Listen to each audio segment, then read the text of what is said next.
Welcome to the Personal Development Mastery Podcast. I am Agi Keramidas and my mission is to inspire you to rise up, grow, stand out and take action towards the next level of your life. I am interviewing leaders, influencers, entrepreneurs, authors, exceptional people who can and will inspire you to improve your life. Tune in for 2 episodes each week, every Monday and Thursday. In today's show, I am delighted to speak with Richi Watson. Richi, you overcame hellish adversities from childhood, both physically and mentally, to become a pioneer teacher of personal transformation, development and self-authorship. You've spoken on stage alongside experts such as Dr. David Hamilton and Wim Hof.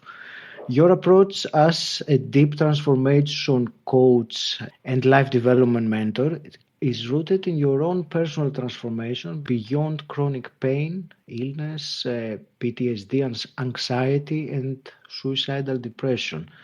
Richi, welcome to Personal Development Mastery Podcast. I'm grateful to speak with you today. Yeah, it's good to be here, man. Thanks for the invitation. You're very welcome.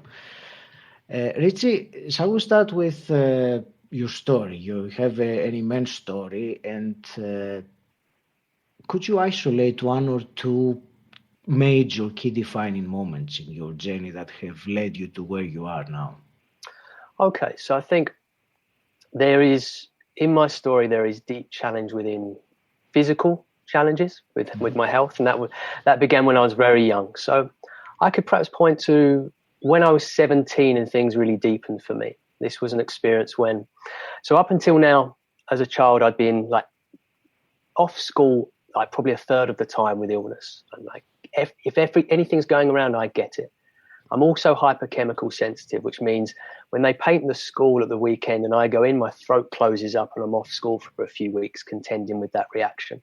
So illness was a big part of my life as a child, which obviously was unpleasant, but it was an amazing opportunity to overcome those challenges within me.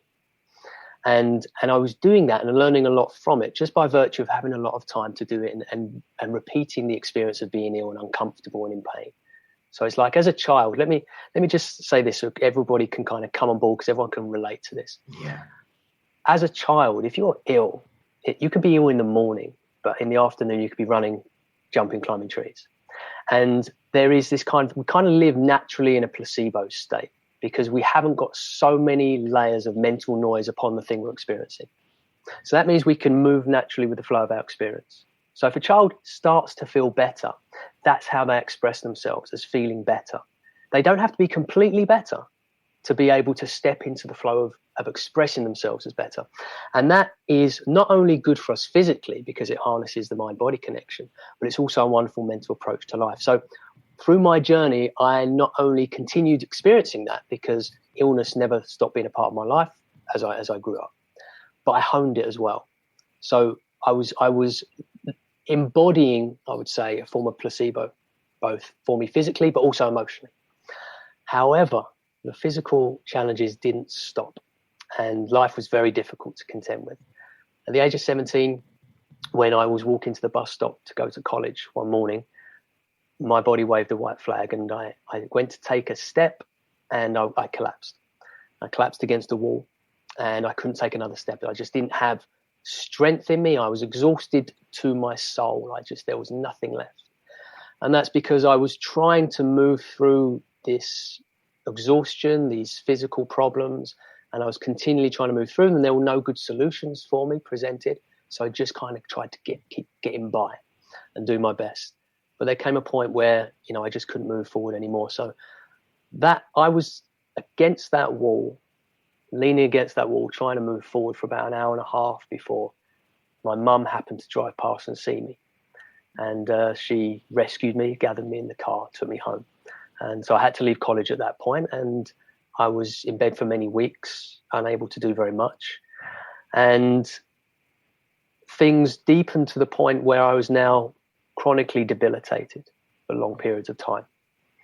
And it was very, very difficult because what was happening at that point was now, while my friends were going to university and doing the things that I wanted to do, I was ill in bed, or I was able to do very little. The big accomplishment for me at some stages was walking to the post office around the corner to get my benefits that week. That was the thing that I did that was outside the house. Walking up the stairs was a massive thing. Sometimes, it could take me half an hour. Maybe I couldn't make it. Maybe I'd have to pause 3, 4, 5 times.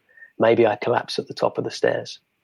So these were the kind of physical challenges I was experiencing, which were very difficult, of course. And they touched everything. They touched my socialization. They touched my friendships. They touched my dreams, my goals, my ambitions. Another big event that to contend with was when through just a web of unfortunate circumstances and wrong place, wrong time, I was walking home one evening and a fight ensued right next to me. And then people were trying to bring me into that fight by trying to fight me, and I wasn't that interested. But at some point, some plainclothes police officers came onto scene. I wasn't aware they were plainclothes police officers. There was just a group of people carrying what looked like large metal bars. And I was chased down because I ran away when these guys come onto scene. I was chased down and I was beaten, unconscious. And when I drifted unconscious, I had what I would call a psychological death experience because I thought I was dying. And that experience and the experience that followed, because it was a horrible instance of police brutality, which I never got any justice for, led to PTSD and chronic anxiety. So now I'm in my very late teens, I'm in my early 20s, and I'm contending with the ongoing physical challenges, which need, some steel and some strength, and also some acceptance and surrender, and are good ingredients of all of these things to keep me moving forward. But now I'm experiencing a lot of problems with my anxiety, stress, depression, and I was suicidal for a very long time. Agoraphobic, didn't leave the house for long periods. So these were the things I found my way through and beyond, to the point where I managed to find ways to move forward and make life work for me, to solve my problems. And then I started sharing about what I discovered, and it turned out that those things were helpful for other people too. And then that was a whole new adventure, Aggie, because now I was teaching what had worked for me and learning from the people I was teaching how to teach them, which was wonderful, really wonderful, because then I learned so much more. It's like every single person I got to be of service to, I was then learning from, as I'm discovering exactly how it is I can be of service to them. And along the way, I guess I've become pretty good at it. Richi, I can't even begin to imagine, of course, the kind of impact, emotionally and mentally, that these adversities had on you. I can't even imagine. But what I wanted to ask is, was there a low point in all that? Where in your journey did you start going up and saying that, not accepting it and doing something to, go through to the other side? I think there were many times, actually, Eggie, Eggie. I'm sorry. This is a new name. This is a new name that my mouth is coming to terms with. That's fine. Don't worry about it. I think there were many occasions when I was defiant and resolving to move forward, even when I could. There was many times when I think what you're asking for and pointing towards is what I would call the meaning points. It's like when I was connecting to meaning. This is when things might be hellish and horrible, but there is a reason that's bigger than the hell that means I'm not going to stay there. And one of those events was actually an occasion when I did collapse at the top of the stairs. Having got to the top of the stairs, it took me a while. I collapsed, and I was there for many hours, and I didn't have the strength to move. And my mum returns from work, and as I heard the door go, I was heartbroken that she was going to see me like that. Not only is it's a really unpleasant experience, to be debilitated to that point. But she's walking up the stairs, and I know she's going to see me. The emotion was so much. Tears already began. And then I saw her, and she's there, and she's comforting, and she's loving, but she's also, there are tears to see me in this way. And in that moment, that was one of these moments that was the meaning of that. It means so much to me that I'm causing you pain. I love you and I care for you, and I want you to be happy and free from my hell. I want that. And that was so meaningful that became a passion that kept me, if not always moving forward, then facing the right direction. Mm-hmm. So that was one big one. And another one is actually related to someone I love. I lost my granddad, and I was in my early 20s. I was 21, and I was kind of, health was on the decline here. It wasn't great. And should I say, actually, let me back up. When I lost my grandmother and my grandfather were around. They were ever present in my childhood because I was often off school and staying with them. My mum and dad owned a butcher shop and a greengrocer's that were 2 doors away from each other. I had like a life that was like a quaint English sitcom. And my grandparents lived above the butcher's. So I was always every day I was with them. I was with them probably more than my parents, actually. And they were just a second mum and dad. I was so lucky. Some children don't have a mother or a father, and I had two of each. I lost my grandmother when I was 18, and I was in the midst of contending with all of these things and not yet finding what really worked for me. So it was a really difficult time.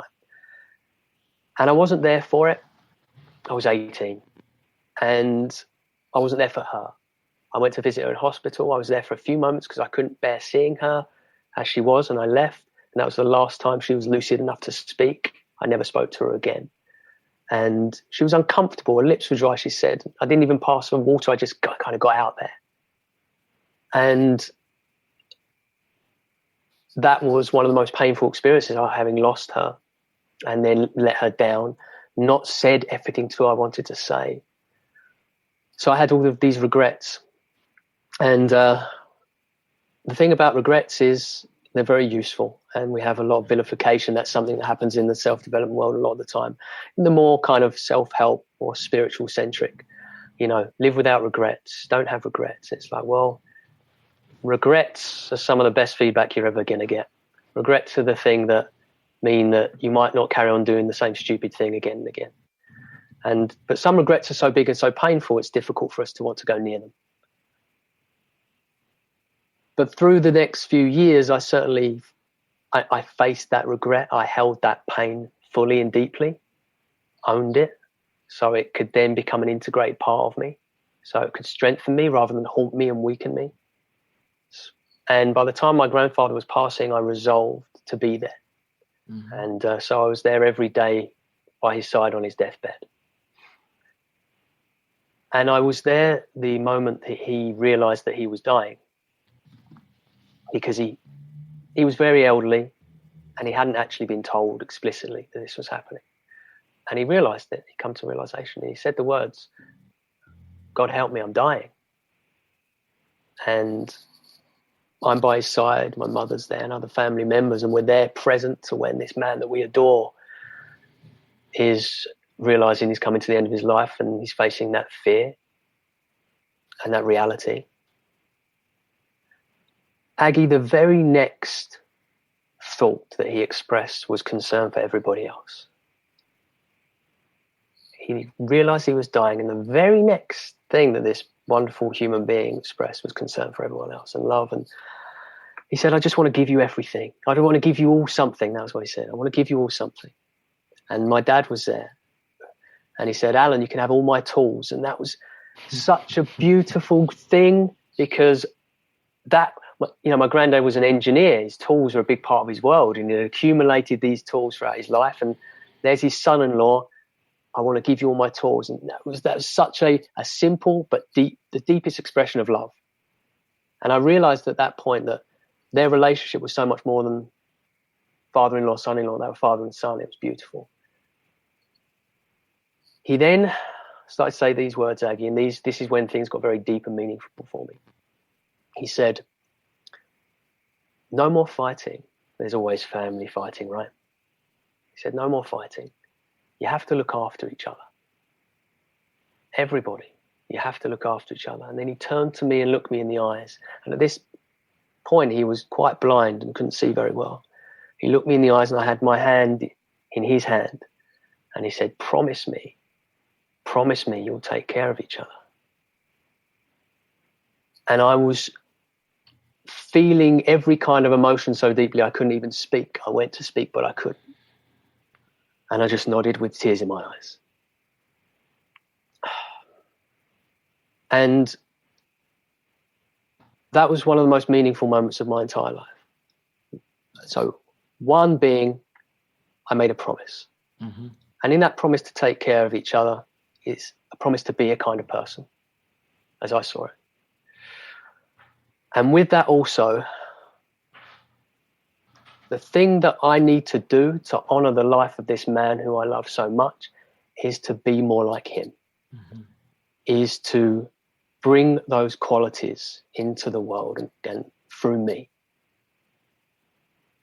And that's what I endeavored to do from there, to keep that promise and to be more like my hero, mm-hmm. And I've never seen anything more heroic than I saw when that man was passing. Yeah. Not an easy commitment to make, especially given the challenges I was still experiencing.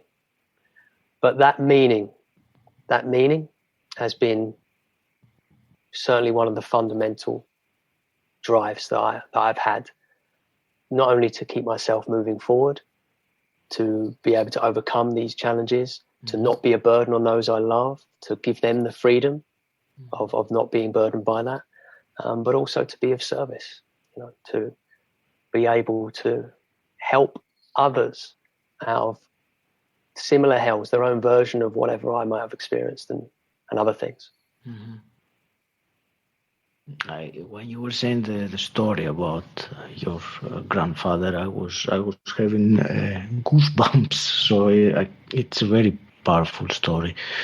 There is something that you mentioned about regrets. That's I find that concept very intriguing, and I understand what you said about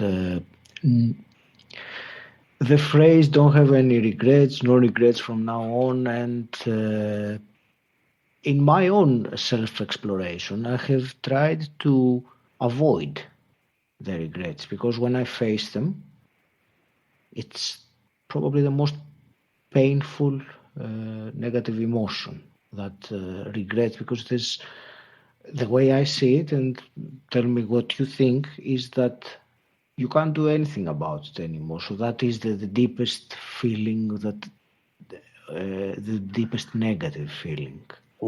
Yes, that's it. And I think my example with my grandmother passing is a really good one, because that's a regret that you cannot do anything about. The person's passed, and that was what made it so huge. Mm-hmm. And I realized, and this is what I've realized, Aggie, that these things, they have a gravity, but usually we've trained ourselves to meet that gravity with a repulsion. It's like, this is such a huge thing. There's so much pain here. There's so much discomfort, so much meaning, because if it's that painful and that uncomfortable, it means there's meaning here. And we tend to avoid those things. Mm-hmm. But if we do that, we don't live without them. We live with them haunting us. We live with them in the background, in the shade, permanently. Now, if I were to avoid the reality of those regrets surrounding my grandmother, if I was going to avoid that, what I'd be doing, and I've seen people do this, I'd not only be losing her to death, I'd be losing her from my life, because I wouldn't be able to get as close to her memory. Because if I'm getting close to her memory, I'm getting close to that regret. And suddenly I'm avoiding thinking about her. And that would be the ultimate tragedy. And Aggie, I see people do it. I've worked with people that have done it. I know people that can't drive past the street where the loved ones they've lived, and they just avoid. And that's a tragedy upon a tragedy, to lose someone from your life in that way after you've lost them to death. Mm. So going through the process of being able to hold that is most painful, to be able to go towards that thing that you would rather just didn't exist, and be able to go into it and be with it. Be able to get real about your relationship to it and own it. Yeah, I did this. I got this wrong. And it's nothing other than a tragedy. It's nothing else. It's just awful. Now, what I can do now is be and become better. And in making that peace, because that is how you make peace, it's the way you make peace, I can then, moving forward, invite her back into my soul. I can invite my grandmother back into my heart. Mm-hmm. I can live with her close to me. And I can now, she's with me every day. And I look upon now our life together with fondness and joy and an undercurrent of sadness that's beautiful, because that sadness is love. But she's with me. I'm able to be with her. And that's how that's come. And that's how important it is, Aggie, because it's like, I wasn't doing that. I'd be avoiding that. I'd be avoiding her memory. Mm-hmm. And so that's how worthwhile it is and how important it is. And the problem with a lot of, with a lot of what I do is not only is filling missing links, but also correcting some massive misadventures in the self-help world. And one of them is this idea of just trying to repackage tragic events and tragic things to make them something else so they don't have to be bad, because there's the avoidance of feeling bad. We don't want to feel bad. So this thing is awful and I feel bad when I think about it. So how can I change that? I'll try and change the meaning. I'll try and change this tragic thing into something that isn't tragic. Mm-hmm. And that doesn't work out very well for people. It doesn't work out. The whole idea of everything's a blessing doesn't work out too well for people. It's like these platitudes in the self-help world are there because they're compassion oriented. It's like, don't feel bad. Everything's a blessing. But the problem is you go far enough, you end up with a lack of empathy and connection, because it's like, well, everything's a blessing, really? I mean, I can name a bunch of things right now that aren't inherently a blessing. Do you really think they are? Like the horrors that can happen to some children? You think these things are blessings inherently? That's not right. And it leads to a disconnect, and a disconnect from true empathy as well. It's more accurate is some things are just awful, Aggie. And having the courage to acknowledge that makes you an extraordinary person. And going through the process of facing everything that means and everything you feel about it means that you connect with the strength that exists to hold that tragedy. And when you connect with that strength to hold it, that means you become the person strong enough to hold it. You can be that person, and you can integrate that moving forward. You move forward with it. We don't try and throw it away, leave it in the past in that way, because like I said, you get haunted by it. And there's a lot of drives to try and repackage everything as somehow inherently good when they're not. They're bad. They're bad. They're tragic. They're ugly. They're painful. They're awful. I don't have to list the things. We can all just think, yeah, there's some terrible things that happen that are just tragic.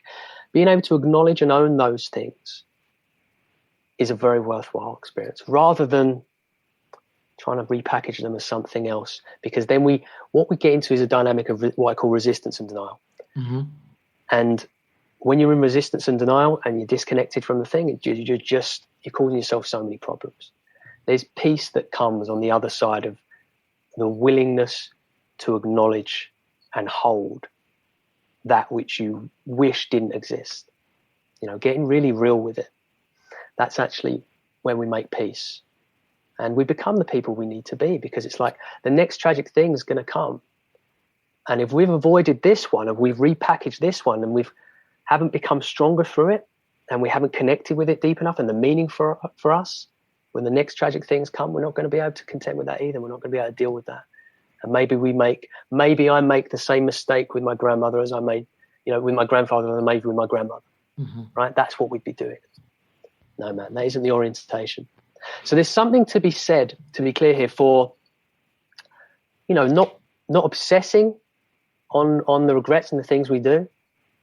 But for me, the first starting point is the deep willingness to acknowledge it. The deep willingness to acknowledge it, to meet the meaning in it, and to learn the lesson, and then become the person that doesn't keep making that mistake, doesn't keep doing that thing.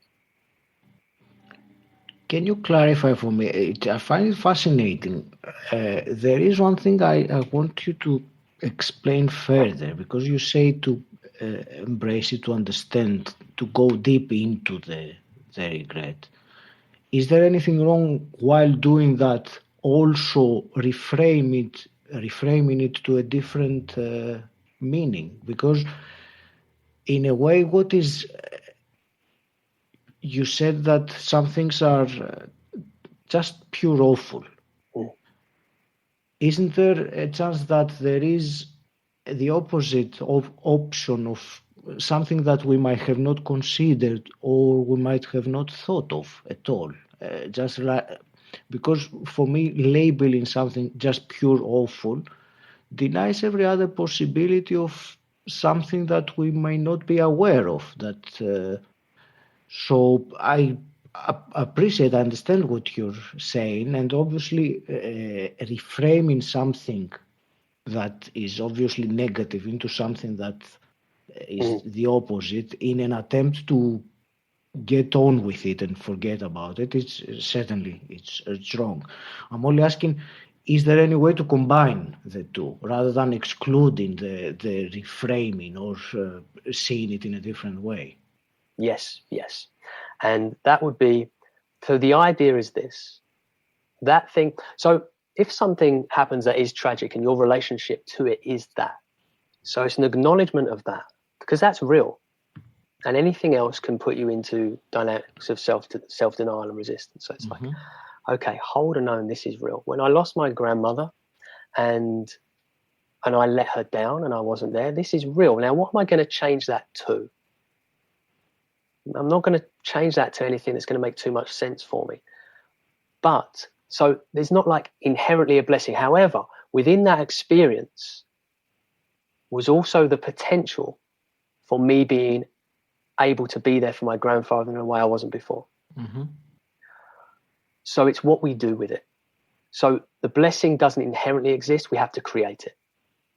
And so what I would say is it's acknowledging the meaning within our relationship to the tragedy, the bad, and then creating a meaning that doesn't ever make the tragedy good, but it makes something good from it.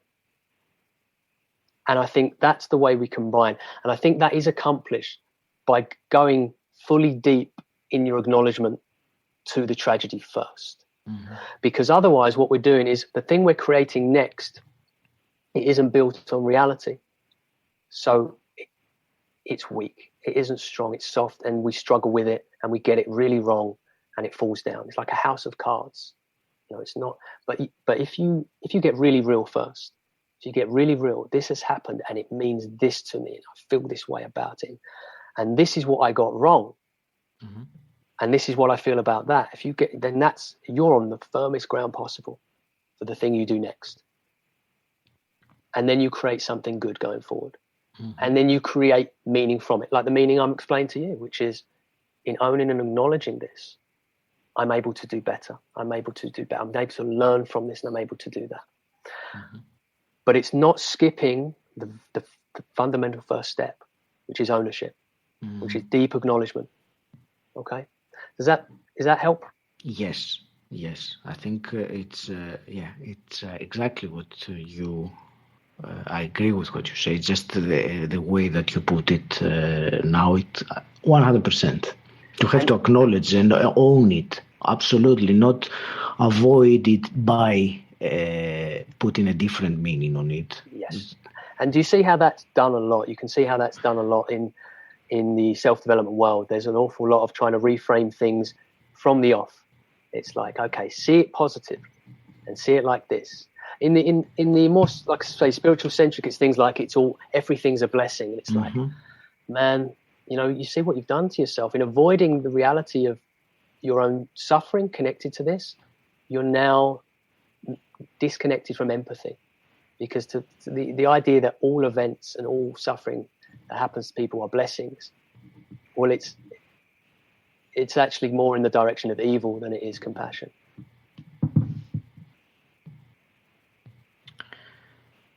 Thank you. Clarify one more thing for me, Richie.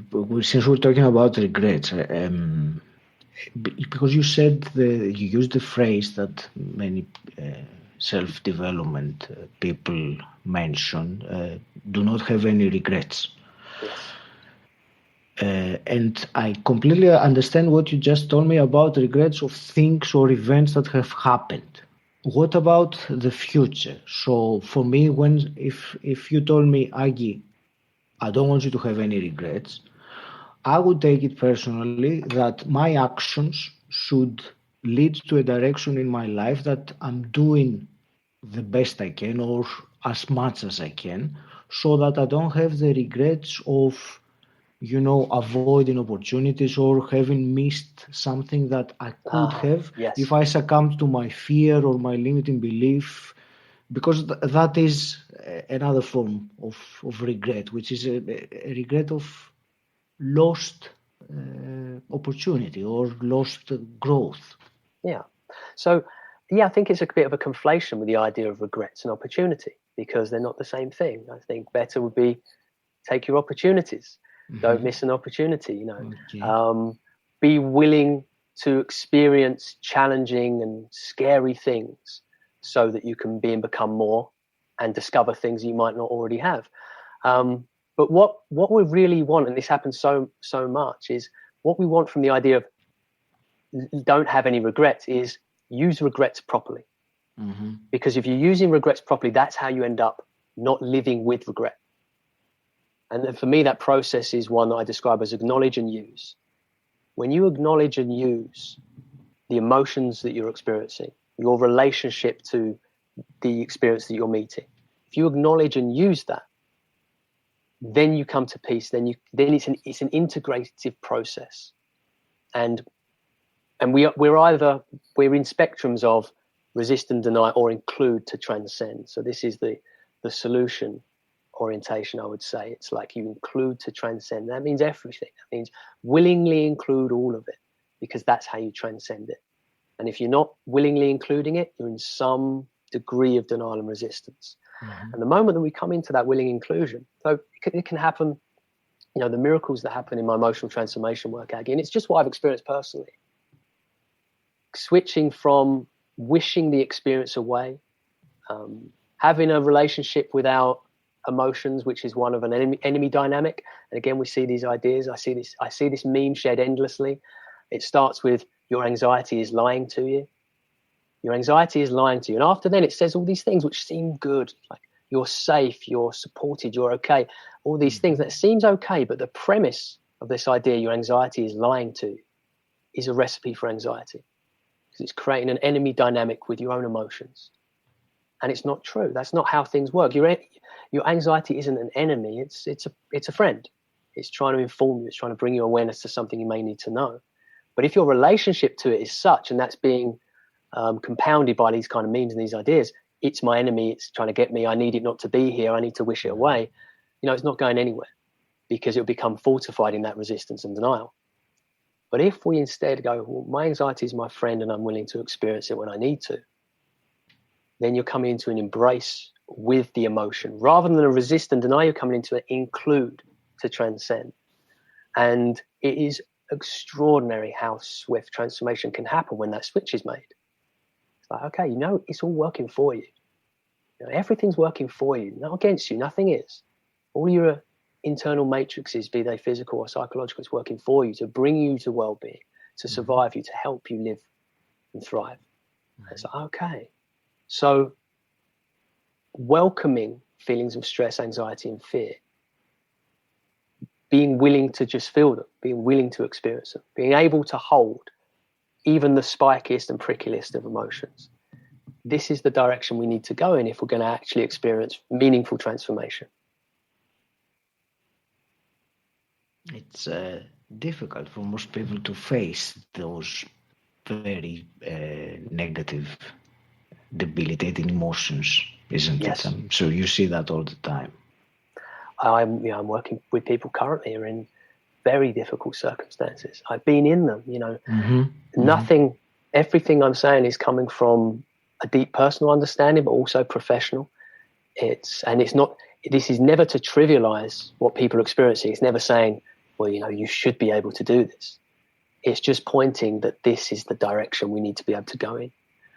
And, I often use it. It's a dictum that Jung popularized, which is, to paraphrase, that which you most need to find will be found where you least want to look.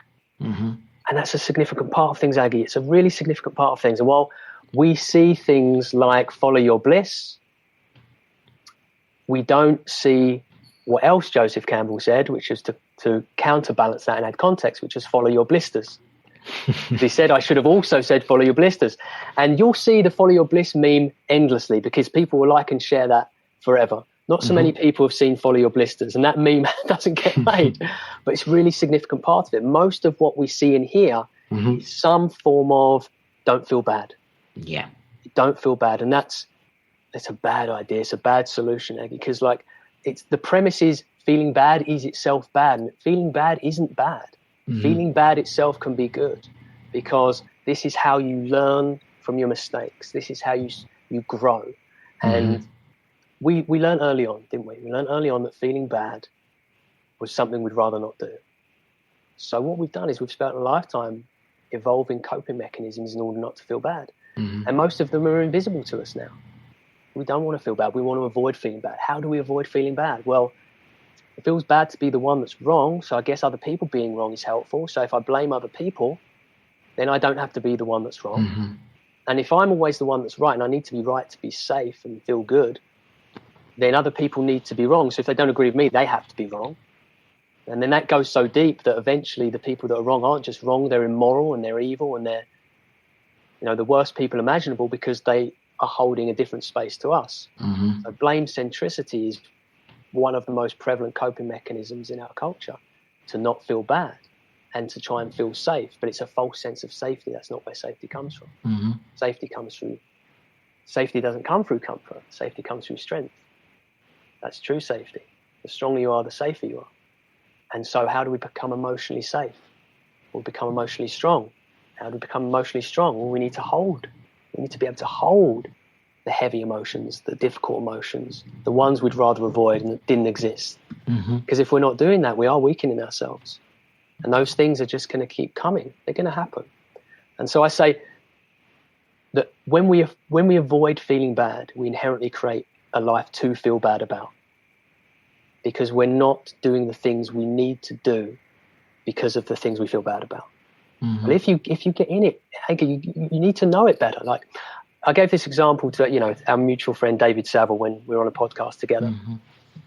When I was in chronic pain, and I get up out of bed and I put my feet on the floor, I need to be very present to that pain.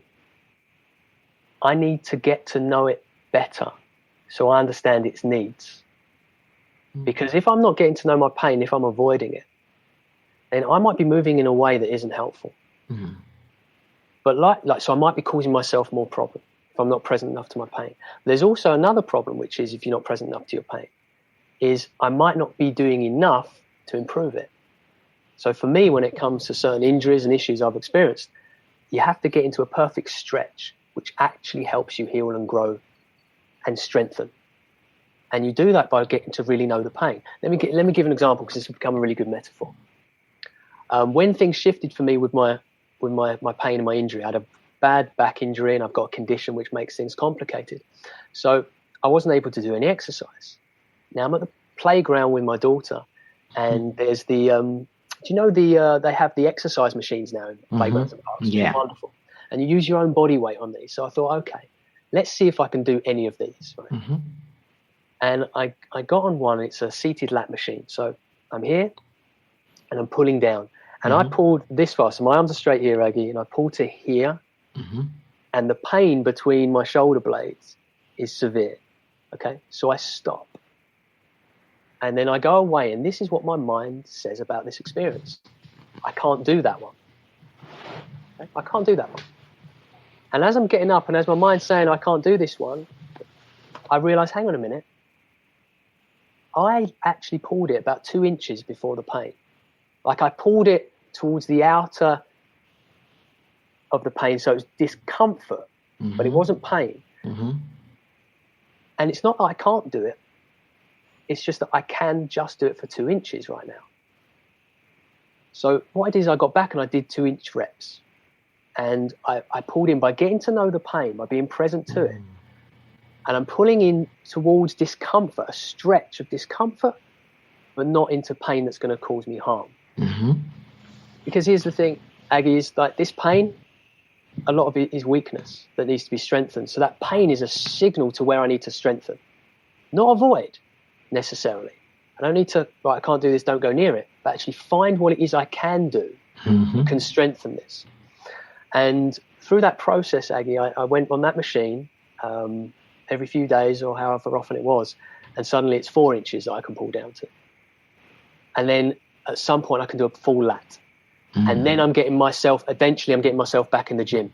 And that process begun with 2 inches. It's not that I can't do it, I can do it, and I can do it this 2 inches. And of finding that perfect stretch for me where I am now. You see how that metaphor works emotionally? It's like, okay, I need to get to know my pain. So I need to be with it. I need to be in it. To be able to actually heal it, to be able to actually strengthen it. It's a great example that shows how looking at it in a different way and facing it and embracing it rather than avoiding it or makes such a huge difference. Richi, you mentioned earlier, and I wanted to ask you the word spiritual. So can you tell me, what does spirituality mean to you? What does that term mean for you? You know what, Aggie, I haven't got a good definition for myself. It's not one that I've needed. And maybe I should, because I'm about to host a series of podcasts with my friend Tim Freak, who's a wonderful spiritual philosopher of 34 books. So I should be more prepared. In this moment, I can think of spiritual experiences I've had. And I live with a certain spiritual dimension in my experience. And Aggie, I would say actually everything I've been sharing has allowed me to do that. I can be very present, and I live with I guess a pretty rare degree of presence. Being able to be in and with the uncomfortable actually liberates you to be in the majesty of the moment. You know, in all of its HD glory, the sights, the sounds, the colors. It's like if you're avoiding life and experience in the moment here, then that's going to be something that generalizes out to the rest of your experience, and it's going to kind of set a precedent within your psychology of just, this is why it's so important. And I feel I'm present to the majesty of the moment a lot. The just being, and in just being, there is something that feels good. That's something actually I've experienced throughout my life with the challenges and the pain and the illness. Even when I was a kid, I remember falling beneath the pain itself, the suffering itself, the unpleasantness itself, the uncomfortable, and experiencing being. I don't know how normal that is. I think it's pretty normal for children. I think maybe I have better access to the memories of it because of my experience. And that's something that's been around for the most part. And then it's been absent. There's been times when I've been in the Maya, the hell of the mind, and I'm thinking things and feeling things, and it really feels like that those things I'm thinking and feeling are reality. So I'm experiencing a reality of thoughts and feelings that are hellish and unpleasant, when really there's a lot more going on. And I've been in that Maya for considerable periods of time. When I was suicidally depressed, I was definitely in there. But then there's what happens when you're not thinking that thought. You know, what happens when you're not feeling that feeling? And there's just presence, and there's just being, and there's something about that that's good. And people obviously have wax lyrical about that in many different ways. So for me, spirituality, it's an active process, Aggie. The active process is personal transformation, so I can become more present, so I can be more conscious, so I can be more here, I can be more alive in this moment here, because I don't need to hide from it.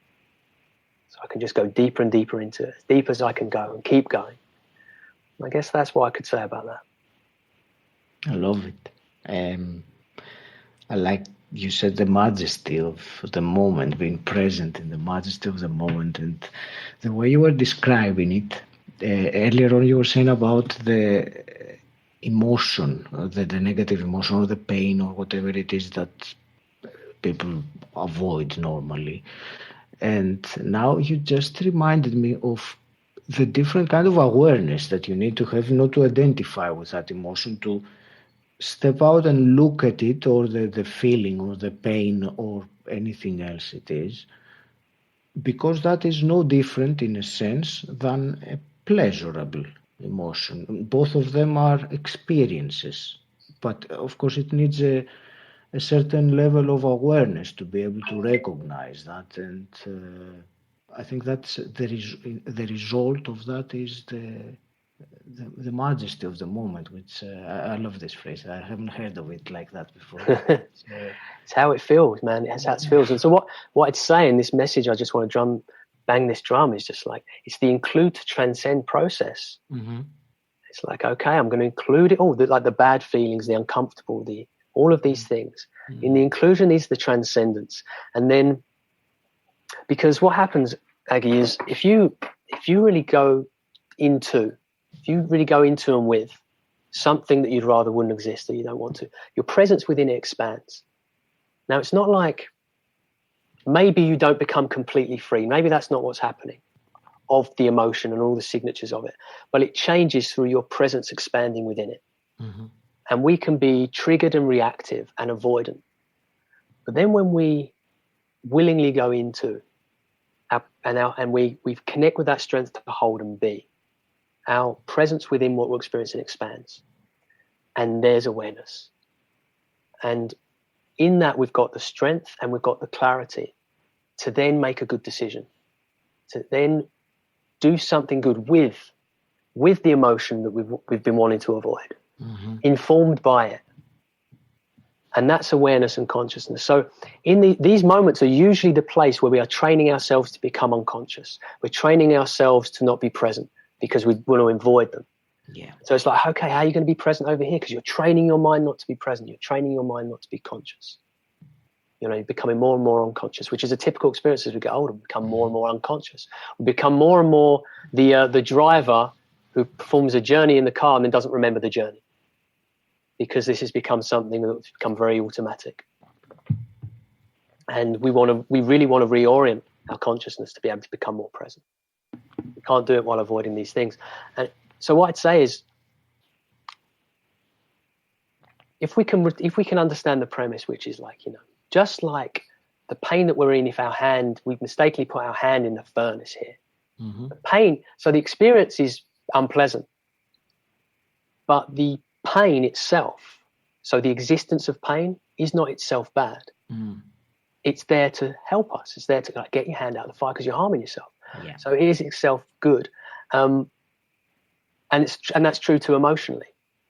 But what we've done, of course, is we've come to a place over our lifetime of avoiding feeling bad because it's undesirable. So we're avoiding the uncomfortable. So it's like, okay, we don't want to put our hand in the fire, but also it becomes we don't want to have that uncomfortable conversation.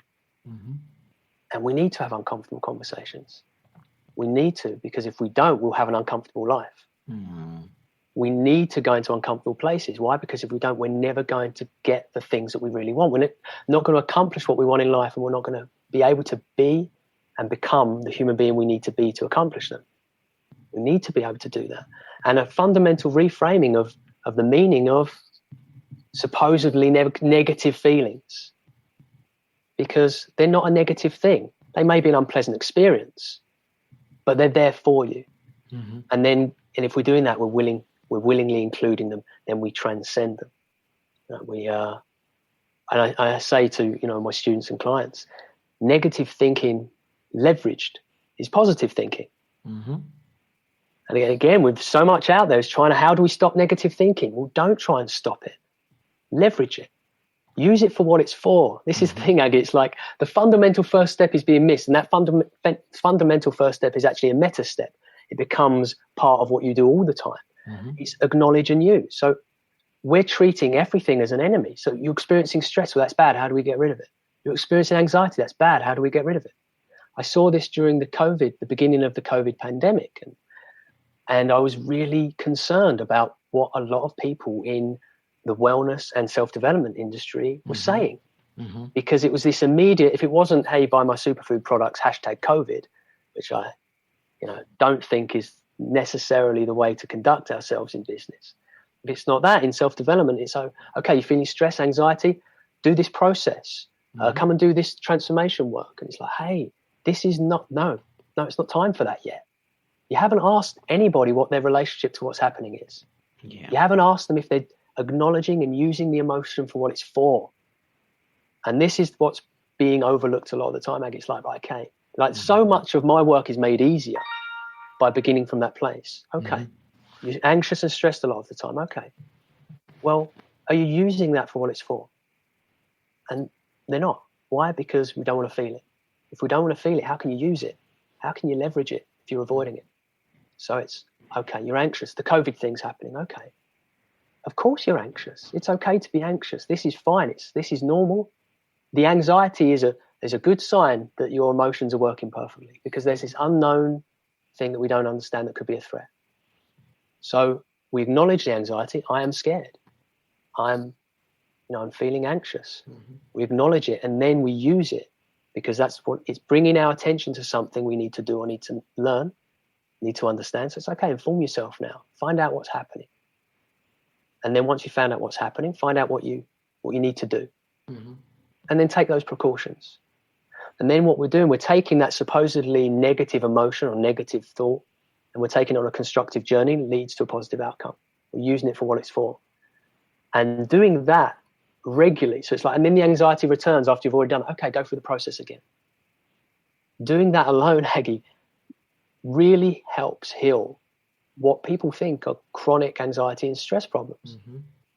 Because we're not doing what we fundamentally should be doing first, which is acknowledge and use. Because it exists for a reason. Use it for what it's for. Maybe there's something here that's beyond that, maybe, but we'll never know until we start using it for what it's for first. Absolutely. Thank you. Richi, do you want to give me a brief overview of what you do with LifeWell UK? And then I want to ask you some quick fire questions as well. Oh, cool, man. Good. Okay. Well, LifeWell UK really became it's an events company, first and foremost. So we're not doing too much right now. But through that, I created the Wellbeing Now experience, the Heart, Soul, Science seminar, workshops, retreats. And so that's LifeWell UK really is, okay, I want to put on some great events. It's going to be done via LifeWell UK. And some wonderful things have happened through that. The meeting of communities of people coming to these events. The last 2 years, that's been on pause a little bit. It's come on a quite hard pause because of the COVID situation. So there's not much activity coming in the way of events. And I've been focusing really more on my own personal work, my personal transformation work, my coaching, my mentoring. But definitely in the future, there's going to be some interesting events. What I'd like to do, Aggie, because I created these weekend events, the Wellbeing Now experience, which were just extraordinary events. They've been incredible. But it's like, okay, how do I make this stick more? How do I get people to how does it really make a difference? And what I've decided, I'm going to start making some events myself, other people. You mentioned David Hamilton, he'll certainly be at one, where we're having the speaker interact and share their talk for their hour.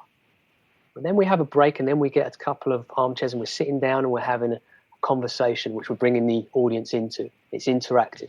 And I want to make these evenings like these, we used to, in Britain, we used to have these audience with events with comedians. I want to make audience with authors and teachers and coaches. LifeWell UK will be the hub of that. But it's not really an active place right now, and it's better for people to connect with my personal social media. Since you mentioned that, can you tell us how can people then? What's the best way for people to connect with you? The best way at the moment is to go along to my Facebook page, my not my personal one. You'll be bitterly disappointed with what I share there. the professional one's much better, because there's actually things that are relevant to what we're doing here. And also, my website, which is richywatson.uk. Richie is spelled without an E, R-I-C-H-I. It's far easier to find me on Google without the E. richywatson.uk, and there is a chat box there, which means that people can get in touch, via that. So those are the two best ways. I do regular Facebook Lives. They've been weekly up until recently. I'm taking a pause for August, but then I'm going to be back doing my series, which is Beyond Mindset, which I'm going to have. It's going to be myself and some great guests, including Tim Freak and David Hamilton and James Tripp, and just some wonderful, wonderful coaches and teachers and authors. And also, I do a regular Facebook Live called Supernatural Live with my friend David Saville, and he's an extraordinary coach. And we get together and we have emergent conversations where we want to really dive deep and extract new things. And we tend to talk for between an hour and 2 hours. It's often interactive, and there's always new there, because when you get two people talking, then it's like, okay, we know all of this, but we don't necessarily know what each other knows in the deepest way. So let's go on that adventure. We call them emergent conversations. That's what we want them to be. Not, okay, I'm going to say the same thing I've said a bunch of times to you. Like, I think that as an interview format, I think we need to go beyond that. We want to have rich emergent conversations, like this one.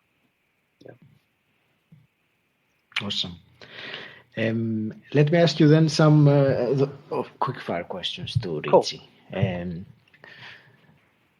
I'm very curious about the first one, which is, what does personal development mean to you? I'm saying I'm curious because of what you were telling me about the controversy earlier. So what is the term? What does the term mean to you?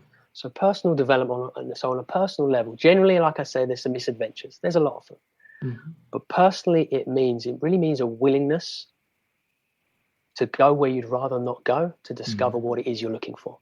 Really, for me, that's the framework of personal development at its heart. Yeah.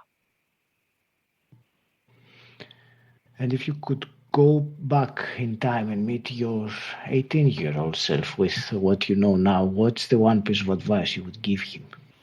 Well, first of all, I wouldn't give any advice, because I wouldn't want to fuck it up.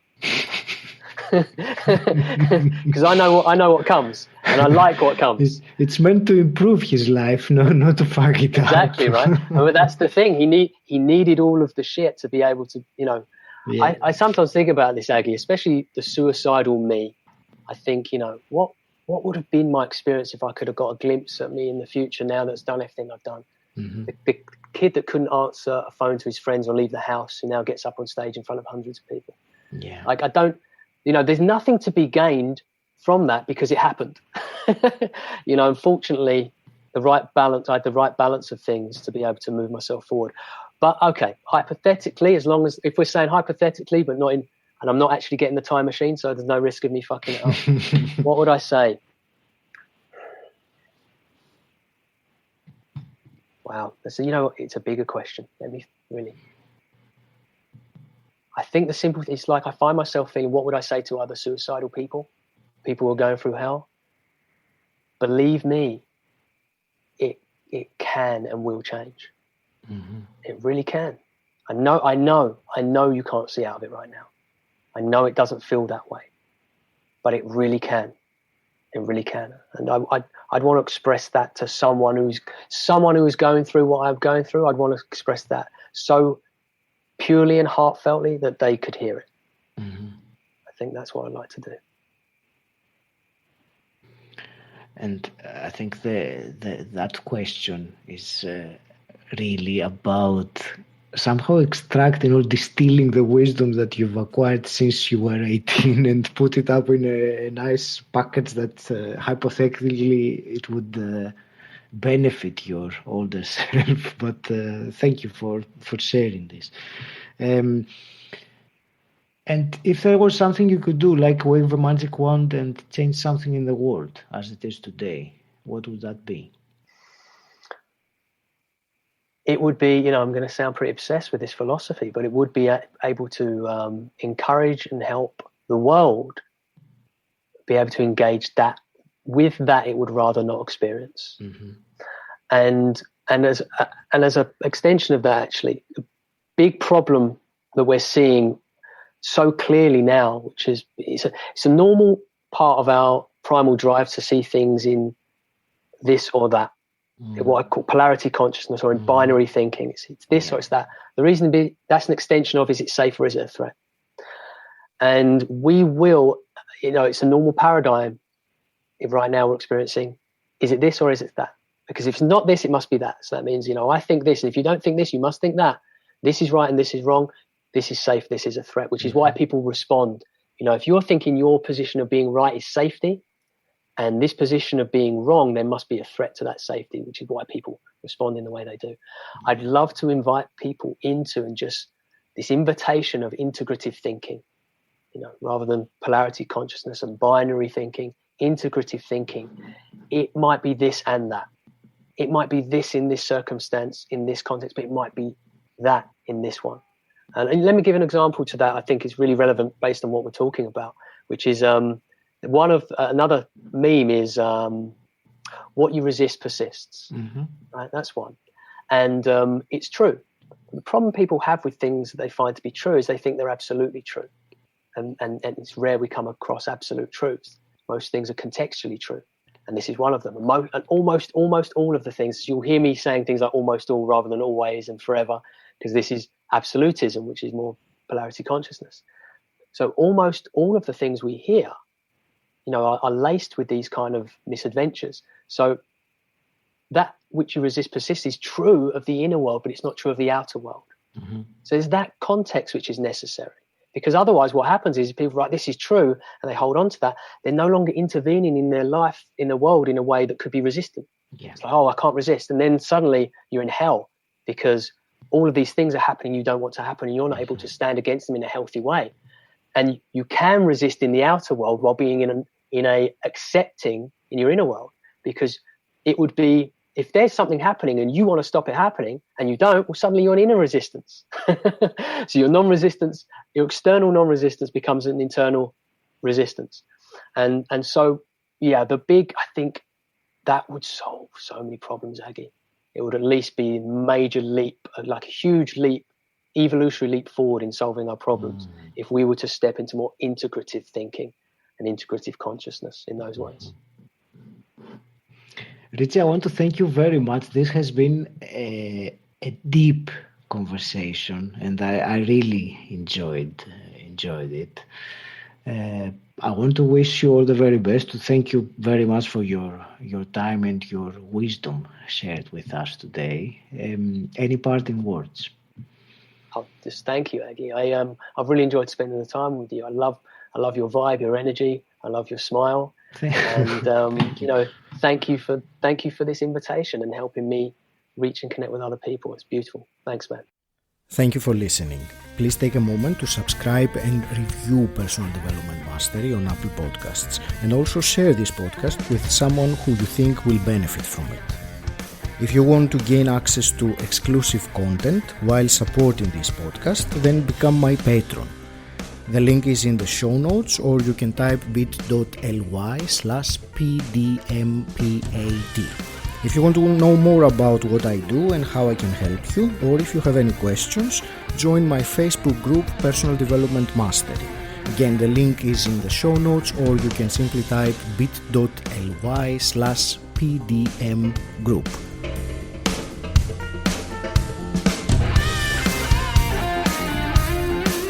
And until next time, stand out, don't fit in.